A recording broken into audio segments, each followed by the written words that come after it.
Hola, soy Darío Flota Ocampo, secretario de Fomento Turístico de Yucatán. Y yo, David Escalante, director del Fideicomiso Público para el Desarrollo del Turismo Reñones en Yucatán.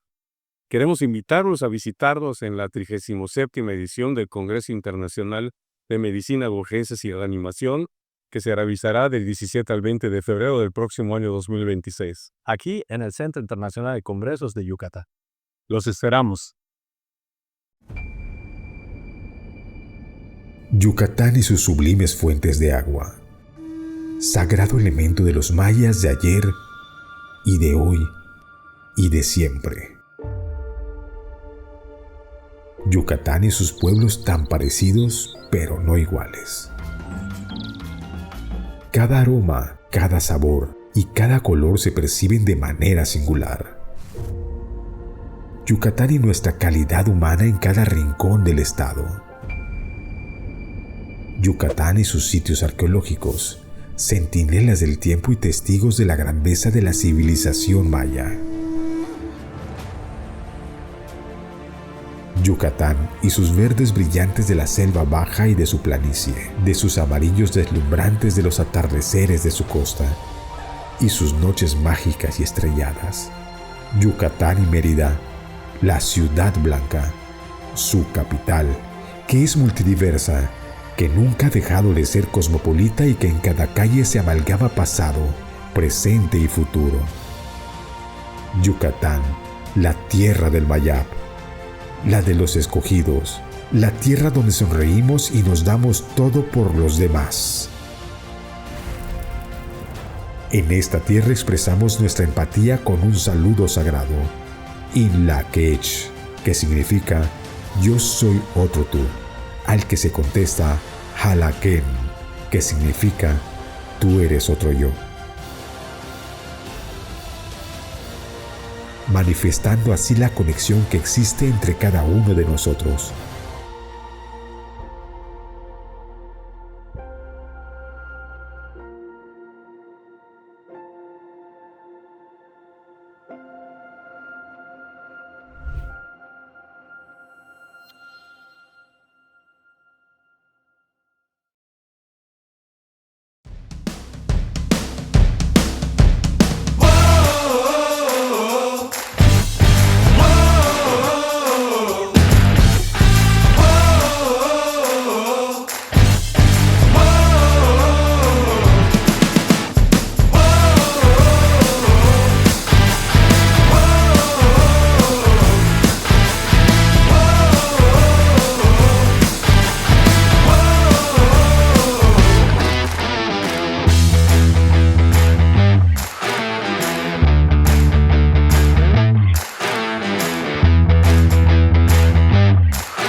Hagamos que las cosas sucedan en la Sociedad Colimense de Medicina de Emergencias, capítulo Colima.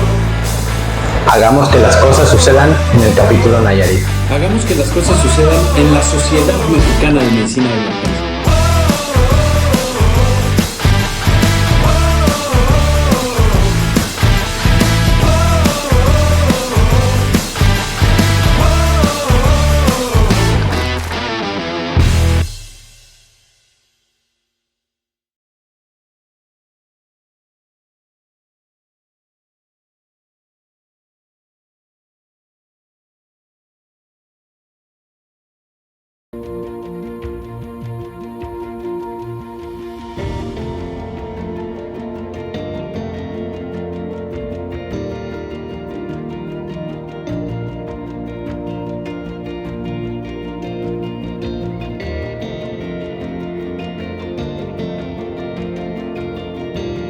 Hola, buen día a todos y todas. Les saluda el maestro José Emanuel Puc Cruz, coordinador del Comité de Enfermería. Y a nombre del doctor Gustavo López Orozco, presidente de la Sociedad Mexicana de Medicina de Emergencia, les presentamos a los integrantes del Comité de Enfermería. Soy la doctora Rocío Luis, soy médico especialista en medicina de urgencias.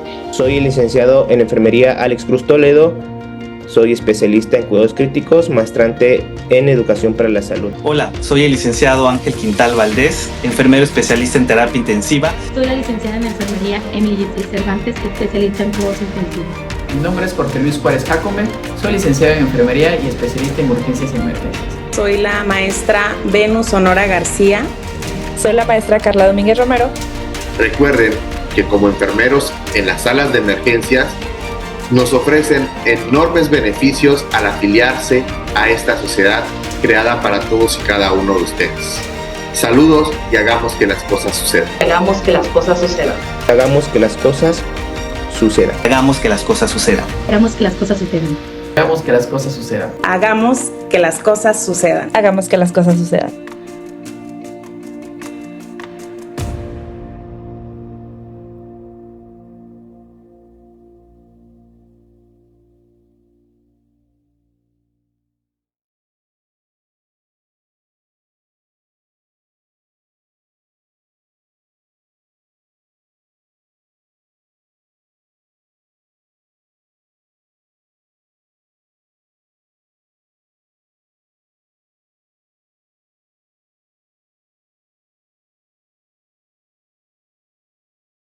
Buenas noches a todos, soy la doctora Rocío Luis y a nombre de la Sociedad Mexicana de Medicina de Emergencia les damos la más cordial bienvenida a nuestra sesión mensual correspondiente al mes de julio del Comité de Enfermería.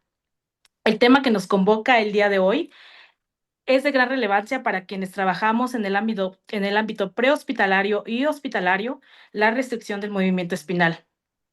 Un tema que ha evolucionado notablemente en los últimos años y que sin duda impacta directamente en la atención y la seguridad de nuestros pacientes. Esta noche nos honra contar con la presencia de la maestra en educación Carla Margarita Domínguez Romero, quien nos compartirá su experiencia y actualización basada en la evidencia más reciente. Ella es licenciada en enfermería, especialista en urgencias, maestra en educación, directora académica de STAR Training México, jefe de enseñanza de enfermería Hospital Christus Muguerza del Parque en Chihuahua y cuenta con una amplia trayectoria en el manejo del paciente crítico y es también una docente activa. Y por si fuera poco, también es parte del Comité de Enfermería de la Sociedad Mexicana de Emergencias. Antes de comenzar, les recuerdo que pueden escribir sus preguntas en el chat y al final abriremos un espacio para responderlas. Esta sesión está siendo grabada para quienes no nos puedan acompañar en tiempo real. Agradecemos su participación. Sin más preámbulo, cedo la palabra a la maestra Carla Domínguez. Adelante, maestra. Muchas gracias, doctora. Le agradezco mucho la cordial bienvenida y le agradezco mucho a la sociedad por la invitación para ser parte de estas sesiones mensuales. Y pues bueno, antes de comenzar, hay un disclaimer que me gustaría hacer. El objetivo de esta charla no es atacar, agredir, no se quiere exhibir a nadie, a ninguna asociación, a ninguna agencia, entidad o personal de salud.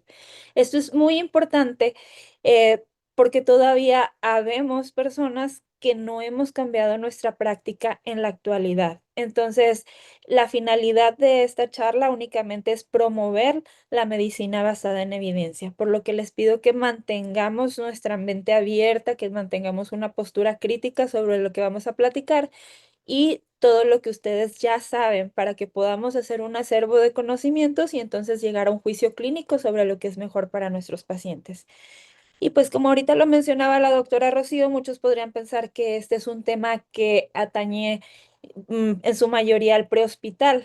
Y sí, en cierto punto, pues sí es más relevante para prehospital porque ellos son quienes hacen el rescate, quienes hacen la extracción y todo eso, ¿verdad? Pero también es importante recalcar que para el personal hospitalario, llámese enfermería, llámese médicos, llámese camilleros, para todos es importante. ¿Por qué? Pues porque hay nuevas actualizaciones respecto a eso y antes estábamos acostumbrados a cierto tipo de cosas respecto al paciente de trauma.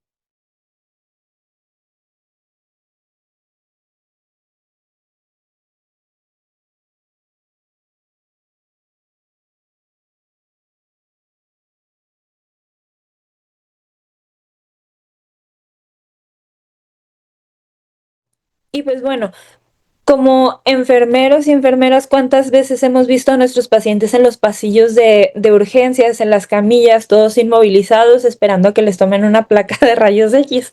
Y pasamos por ahí enseguida y nos parece de lo más normal, ¿no? Que tengamos a un paciente que ya tenga 30, 40, hasta 50 minutos arriba de una férula espinal. ¿Es lo normal? Ahorita vamos a hablar respecto a eso. Entonces, para poder hablar de eso, vamos a hablar un poquito sobre la columna vertebral. Y no vamos a hablar propiamente de una clase de anatomía, pero vamos a hacer como un repaso de forma rápida. Sabemos que la columna está compuesta por 33 vértebras, son huesos que son irregulares, de tejido óseo y también compuestos por cartílago hialino. Y aunque son diferentes entre sí, de acuerdo al nivel de la columna en el que se encuentran, hay un modelo básico de vértebra que tiene específicamente un cuerpo, una apófisis articular, apófisis transversales, apófisis espinosas, las láminas vertebrales y el canal medular. Eso es como de manera general. Y es muy importante hacer mención que las vértebras cervicales, por ejemplo, están diseñadas para tener un mayor rango de movimiento y la columna torácica está diseñada para la estabilidad. Mantiene el cuerpo erguido y nos da protección a los órganos vitales del pecho. Las lumbares son un poco más grandes para que puedan soportar todo el peso de la columna y la región sacrocoxígea pues sabemos que está en forma triangular y ahí se van a adjuntar algunos tendones y algunos ligamentos. Ahora, si hablamos de perspectiva histórica, podríamos tratar de hacer memoria para saber desde cuándo se inmovilizan a los pacientes, para saber desde dónde viene esa práctica, cómo nació o qué fue lo que sucedió. Y fíjense bien, esto comienza a partir de 1966, donde se hizo un estudio retrospectivo de 958 pacientes a lo largo de 25 años. Y en ese estudio se obtuvo como resultado que 29 pacientes, es decir, el 3% del total, desarrollaron parálisis de inicio retrasado y se llegó a la conclusión de que había un fallo en el reconocimiento y la protección de la lesión inestable de la columna por parte del sistema de emergencias médicas. En 1968, la extracción por personas que eran bien intencionadas, pero que no estaban bien entrenadas, empeoraban las situaciones y pues entonces el doctor Farrington, que era un ortopedista, empezó a definir el papel de los médicos en la educación y la supervisión de las técnicas. Entonces empezó a involucrar a la población para enseñarles cómo tenían que extraer a las personas de los vehículos y cuál era la mejor forma para tratar de disminuir las lesiones.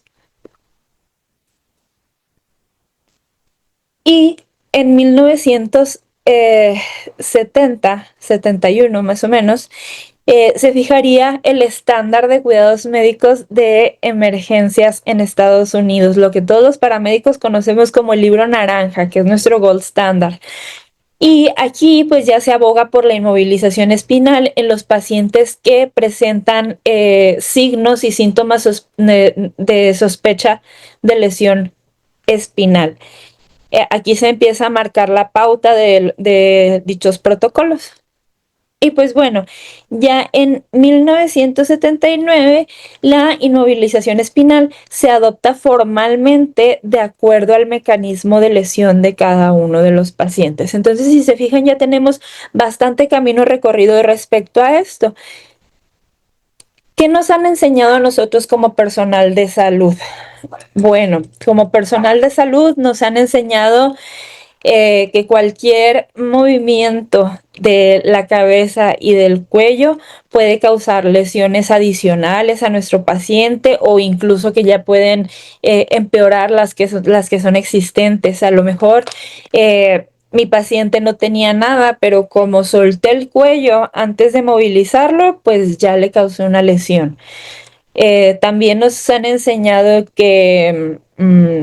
que puedo prevenir la lesión secundaria, que puedo evitarla con la inmovilización espinal sobre la camilla rígida, cosa que pues no, las medidas que se utilizan para poder prevenir la lesión secundaria pues son completamente distintas. Y pues también nos han enseñado que la inmovilización es completamente segura y que no representa ningún peligro para el paciente. Esto no es así y ahorita vamos a hablar un poquito acerca de ello. Lo más común que nos han enseñado pues es que si hay trauma, muy probablemente haya lesión en columna. Si hay lesión en columna, muy probablemente haya lesión medular. Y si hay lesión medular, pues vamos a tener un déficit neurológico permanente. Y esto se convirtió de repente en un dogma, es decir, todos lo tomamos como una verdad absoluta y así comenzamos a tratar a todos nuestros pacientes de trauma. Por ejemplo,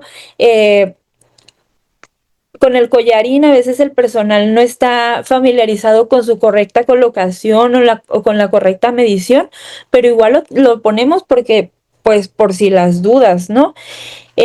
A lo mejor el collarín le quedó flojo a mi paciente, a lo mejor le quedó demasiado ajustado, a lo mejor no coincidía la talla de la parte de enfrente de la de atrás, pero ¿qué importa? Mi paciente ya está inmovilizado.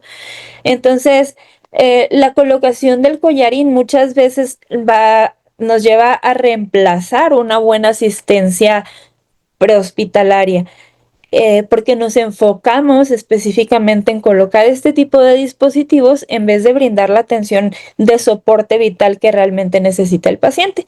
Entonces, muchas veces, a lo mejor mis colegas prehospitalarios no me van a dejar mentir. Ya muchas veces en salas de urgencias, a veces el personal, tanto médicos como enfermeros, perciben como si fuera un error súper garrafal el hecho de que nosotros llevemos pacientes al área de urgencias sin collarín o sin tabla rígida. Entonces, en la actualidad ninguno tiene una base sólida que justifique su utilización. Y pues bueno, ¿qué es lo que causa la inmovilización espinal en pacientes que no tienen trauma asociado? Este tipo de pacientes, a lo mejor, este paciente, pues sí, a lo mejor se golpeó el codo, pero no es nada significativo, no está asociado con una probable lesión medular, ni mucho menos, pero como es paciente de trauma, pues lo inmovilizamos.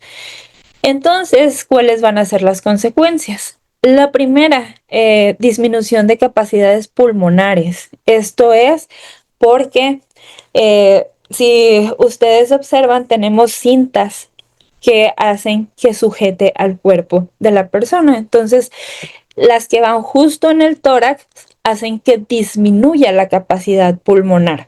Por lo tanto, pueden generar disnea y pueden generar ansiedad. Genera dolor. Y también está asociado a náuseas, está asociado a vértigo, está asociado a cefalea, dolor de espalda, incluso dolor de cuello que no existía antes de su colocación. Y esto es principalmente porque es una férula espinal larga que no tiene las curvaturas naturales de la columna, por lo tanto, lo que hace es hacer presión en ciertos puntos. También genera un incremento en la presión intracraneal. El uso del collarín cervical aumenta significativamente el diámetro de la vaina del nervio óptico mediante una ecografía transocular. Esto está comprobado. Y también pues generan hipoxia tisular. Todo esto también nos puede llevar a lesiones por presión, que es un tema súper importante para nosotros como enfermería. Luego nos llega el adulto mayor que estuvo, no sé, 3 horas arriba de la férula espinal esperando que lo pasaran a los rayos X y para que finalmente le dijeran que no ameritaba nada más y ya lo podrían bajar de la tabla. pero cuando llega a hospitalización a piso, se dan cuenta de que tiene lesiones en los talones, en el sacro, y no se explican por qué. Esto es por la por la férula espinal.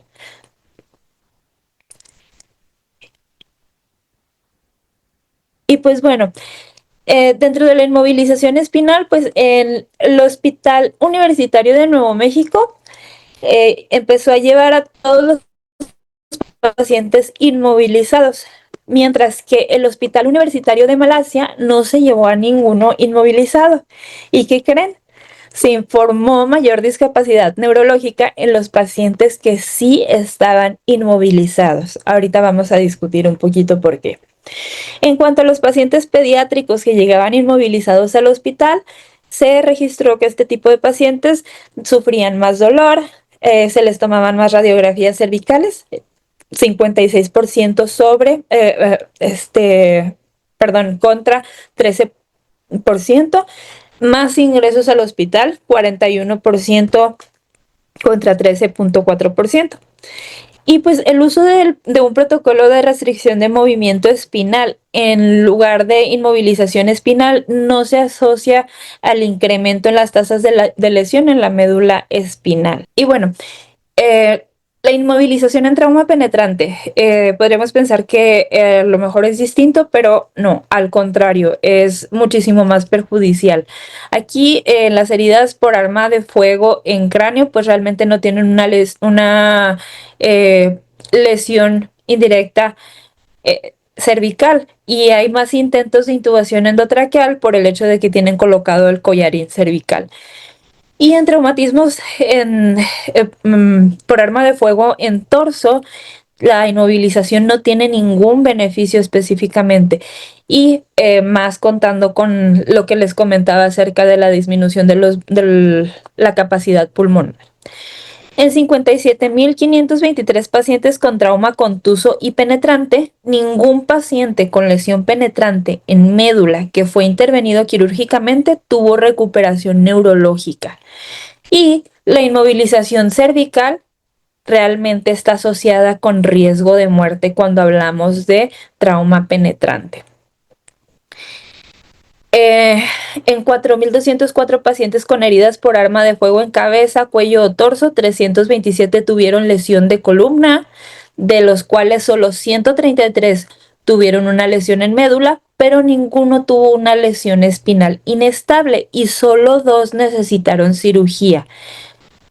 En 45.284 pacientes con trauma penetrante se registra una mayor mortalidad, al doble en aquellos que fueron inmovilizados, y la inmovilización en trauma penetrante realmente es igual al incremento en la mortalidad debido al retraso de la atención. ¿Por qué? Pues porque, como les mencionaba ahorita, nos ponemos a enfocarnos en colocar la tabla, en que esté derechito, en poner los barbiquejos, en ponerle el collar incorrecto y lo que ustedes quieran, pero dejamos de lado el XABCD. Entonces es muy importante que no lo dejemos de lado.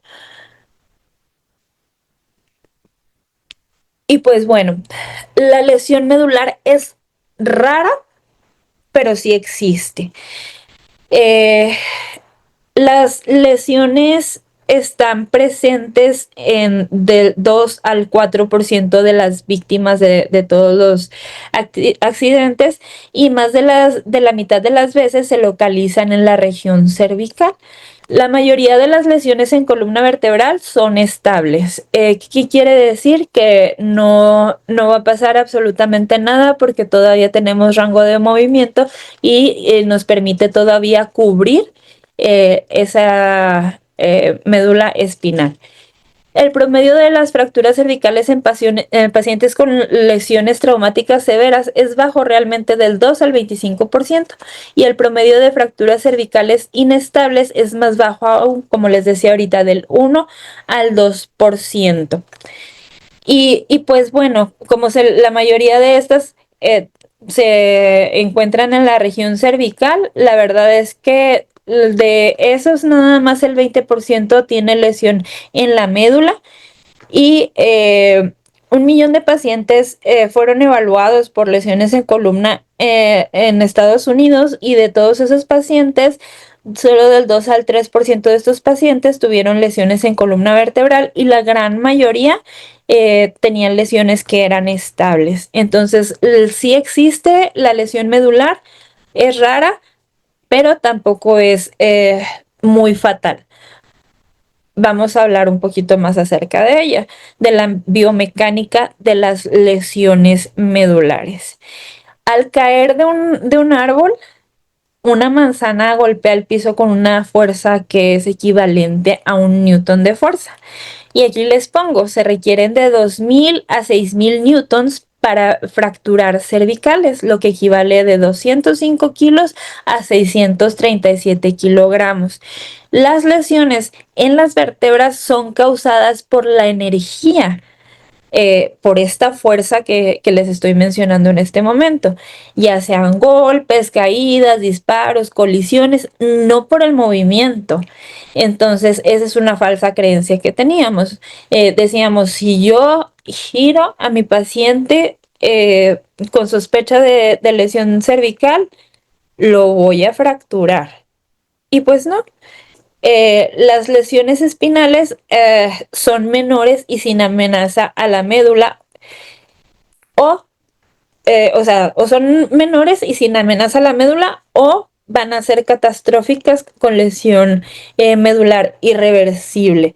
Entonces, la verdad es que la mayoría de las lesiones de la columna son estables. Al menos a corto plazo, en el sentido de que se necesitaría realmente aplicar una fuerza muy significativa en el sitio lesionado para poder causar más daño. Entonces, con una simple movilización no lo voy a dañar.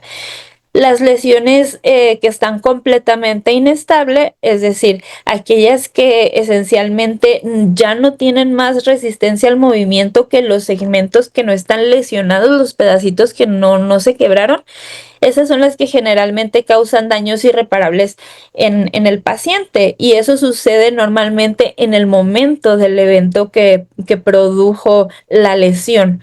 Entonces, por eso les decía, la lesión espinal es menor y sin amenaza, o simplemente es fatal, pero sucede en ese momento, en el momento del impacto, no posteriormente.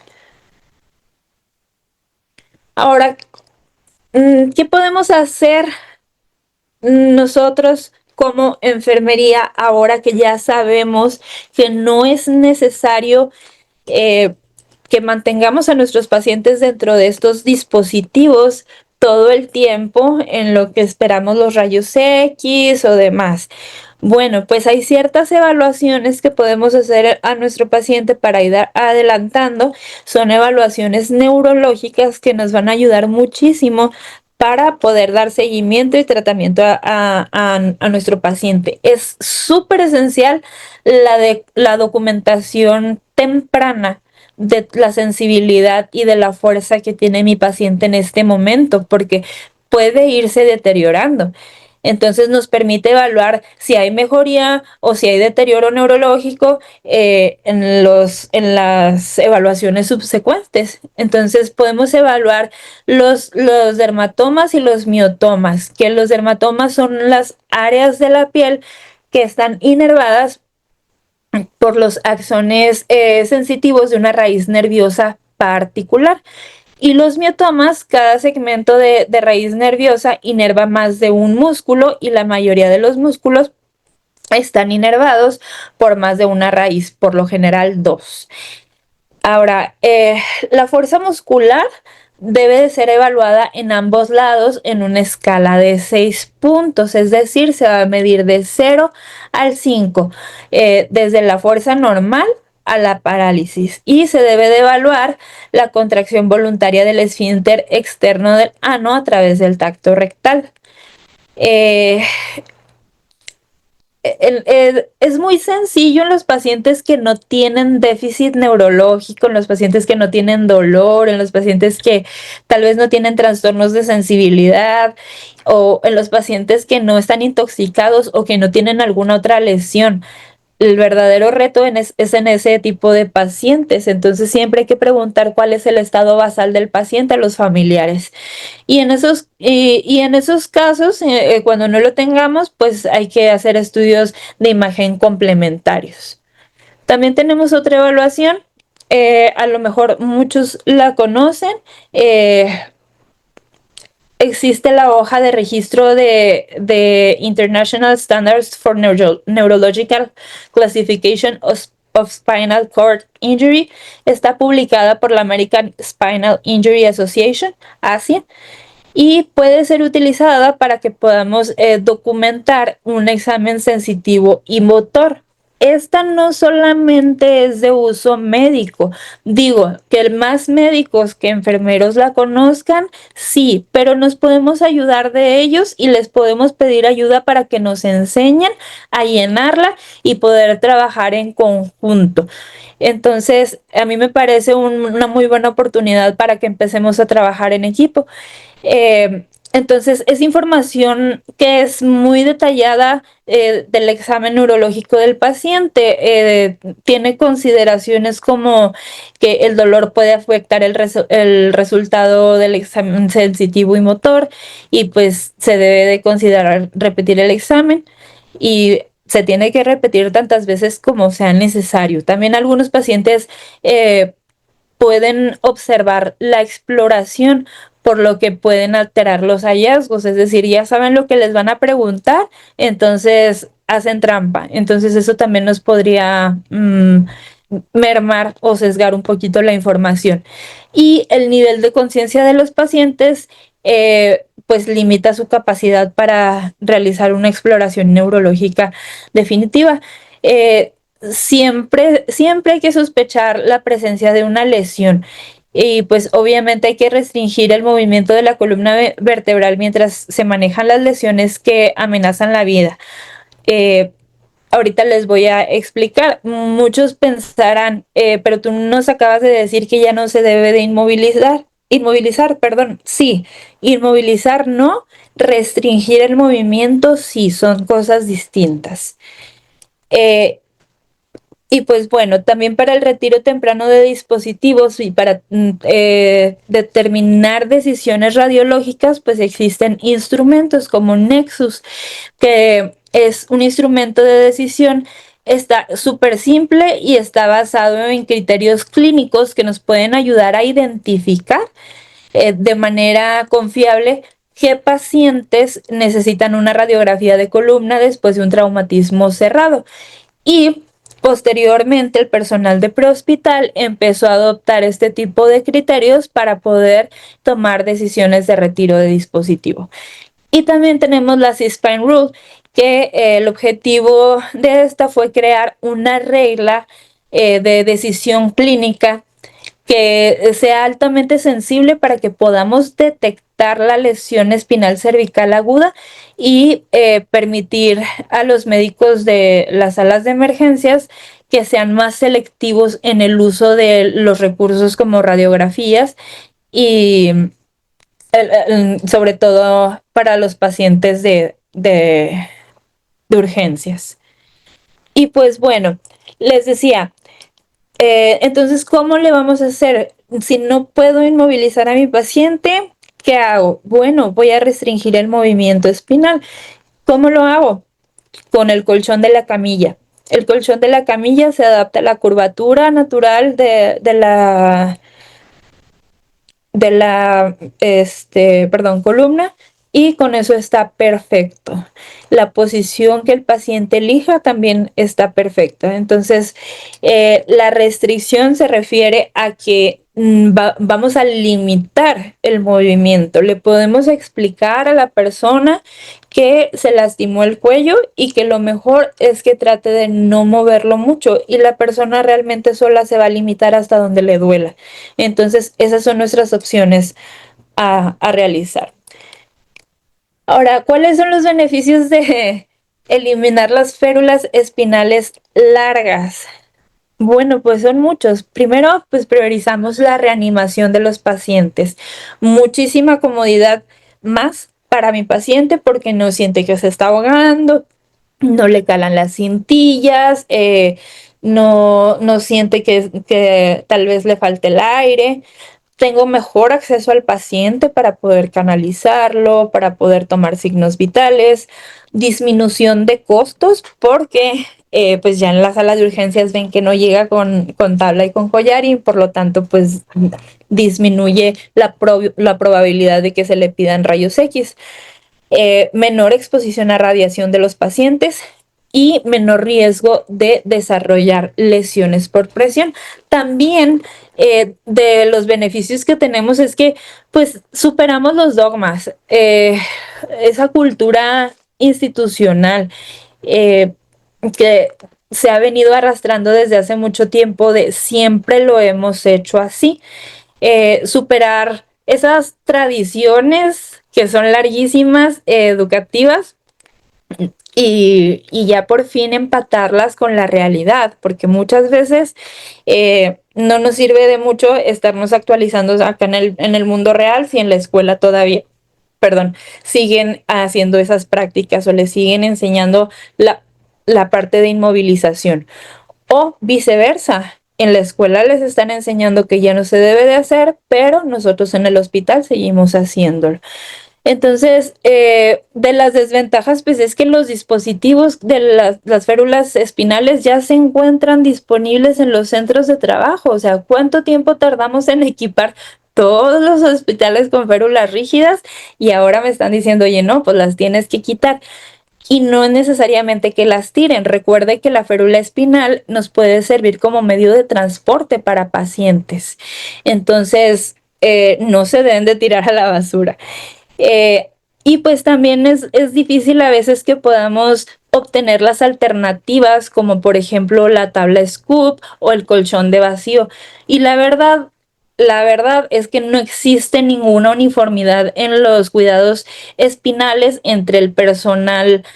Vamos, no existe uniformidad en el personal prehospitalario. ¿Qué voy a decir? Entre el personal prehospitalario, el personal médico y el personal de enfermería. Entonces tendríamos que empezar por unificar criterios y empezar a tratar de cambiar esta parte. Y pues también está la otra parte. Yo ya sé que no se debe inmovilizar al paciente, pero la voy a inmovilizar porque me da miedo que mi jerarquía me regañe porque no lo hice. Entonces es una parte un poquito difícil. Y pues bueno, esta es la parte un poquito más difícil, la resistencia al cambio. Aquí pues ya vimos que es simple de entender, que es lógico, que es realmente fácil, que tiene bastantes ventajas y sobre todo ya revisamos la evidencia científica. ¿Por qué tenemos resistencia al cambio? Pues por muchas cosas, ¿no? Porque nos da miedo el decir, oye, pues es que lo hemos hecho tantos años así, ¿cómo de la noche a la mañana me vas a decir tú que cambie esto? O de nuevo, el hecho de, pues sí quiero hacerlo, pero mi jerarquía me va a regañar. O el hecho de, pues me van a funar porque me estoy dejando llevar solamente por evidencia científica, solamente por evidencia científica, que es como deberíamos regirnos normalmente. Es normal esta resistencia al cambio, nos vamos a topar con ella siempre.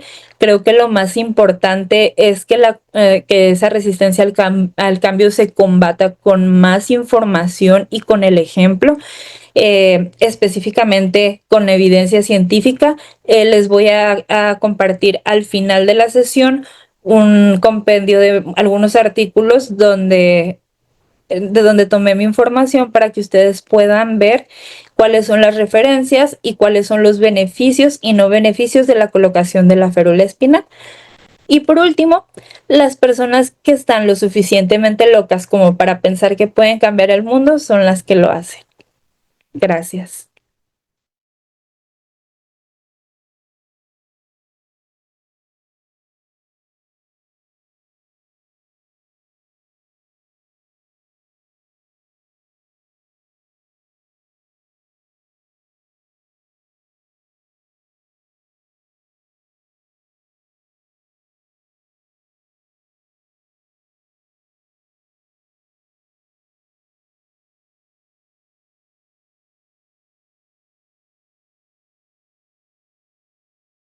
Wow, de verdad, qué datos tan impactantes, maestra. Sin duda es un tema de gran relevancia y ahora usted nos deja con una perspectiva completamente diferente a todo lo que veníamos haciendo. Nos incita al cambio, a promover estas nuevas prácticas en nuestros centros hospitalarios, en prehospital. Y bueno, es momento de empezar a actuar basado en la evidencia y nos encanta que nos comparta la evidencia que usted ha usado para su presentación porque seguramente nos ayudará mucho para hacer estas nuevas, dar estas nuevas opciones de tratamiento y manejo hacia nuestros pacientes. Si usted está de acuerdo, pasaremos al espacio para que nos pueda dar respuesta a algunas preguntas que hemos recibido. Pregunta y dice, ¿estamos causando más daño que beneficio al continuar usando collarín cervical por inercia clínica o por temor a implicaciones legales? Sí, definitivamente. Como mencionábamos ahorita, pues tiene varios efectos que son deleterios para el paciente y muchas veces por el hecho de cumplir con cierta norma, colocamos el collarín sin pensar que a lo mejor eso me va a llevar más intentos de intubación endotraqueal, que a lo mejor eso me va a generar hipoxia, que a lo mejor eso me va a generar también el aumento de la presión intracraneal.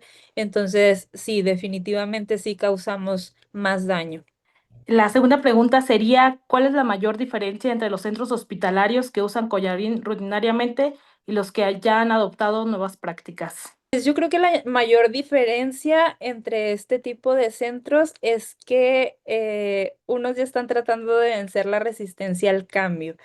Ya se están preocupando por revisar evidencia científica, por saber qué es lo que se les acomoda mejor a sus protocolos locales y saber específicamente qué es lo mejor para la calidad de la atención y la seguridad de sus pacientes. Es súper importante, ¿no? Que todos veamos hacia la medicina basada en evidencia, perdón. Y la última pregunta que tenemos es, ¿qué intervenciones del personal hospitalario o prehospitalario tiene mayor impacto positivo en el manejo inicial de un paciente con sospecha de lesión cervical? Definitivamente el XABCD.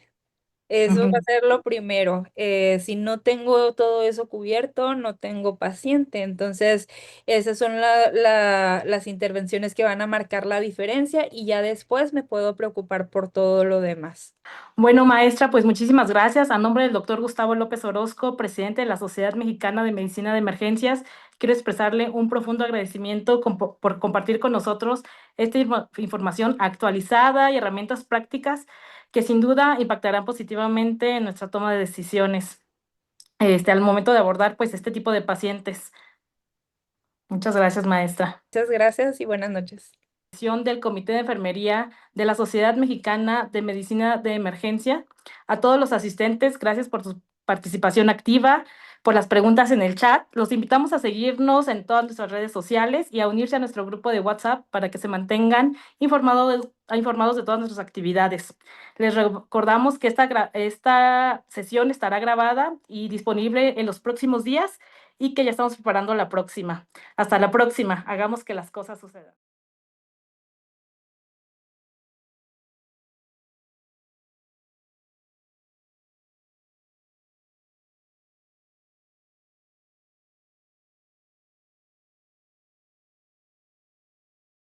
Accede a la plataforma SMME y descarga tu constancia.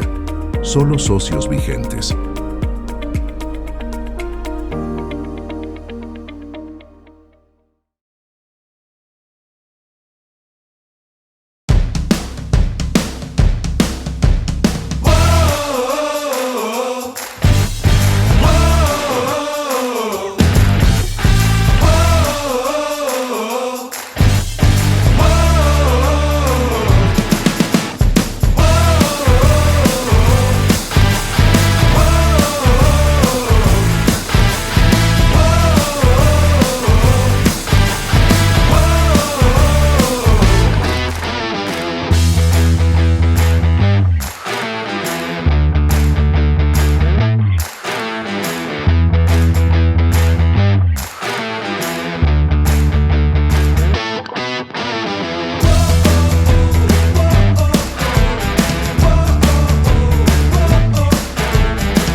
cosas sucedan en la Sociedad Colimense de Medicina de Emergencias. Capítulo Colima. Hagamos que las cosas sucedan en el capítulo Nayarit. Hagamos que las cosas sucedan en la Sociedad Mexicana de Medicina de Emergencia.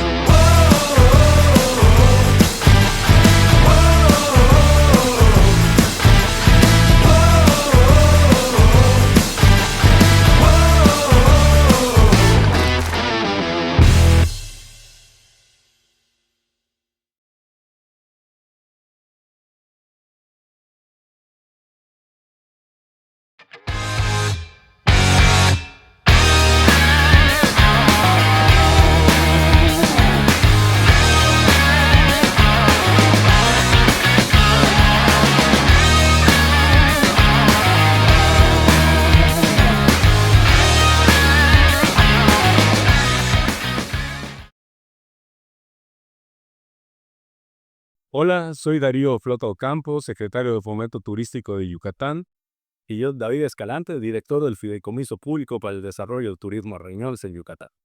Queremos invitarlos a visitarnos en la 37ª edición del Congreso Internacional de Medicina de Urgencias y Reanimación, que se realizará del 17 al 20 de febrero del próximo año 2026, aquí en el Centro Internacional de Congresos de Yucatán. Los esperamos. Yucatán y sus sublimes fuentes de agua, sagrado elemento de los mayas de ayer y de hoy y de siempre. Yucatán y sus pueblos tan parecidos, pero no iguales. Cada aroma, cada sabor y cada color se perciben de manera singular. Yucatán y nuestra calidad humana en cada rincón del estado. Yucatán y sus sitios arqueológicos, centinelas del tiempo y testigos de la grandeza de la civilización maya. Yucatán y sus verdes brillantes de la selva baja y de su planicie, de sus amarillos deslumbrantes de los atardeceres de su costa, y sus noches mágicas y estrelladas. Yucatán y Mérida, la ciudad blanca, su capital, que es multidiversa, que nunca ha dejado de ser cosmopolita y que en cada calle se amalgama pasado, presente y futuro. Yucatán, la tierra del Mayab, la de los escogidos, la tierra donde sonreímos y nos damos todo por los demás. En esta tierra expresamos nuestra empatía con un saludo sagrado, Inlaquech, que significa yo soy otro tú, al que se contesta Halaken, que significa tú eres otro yo. Manifestando así la conexión que existe entre cada uno de nosotros.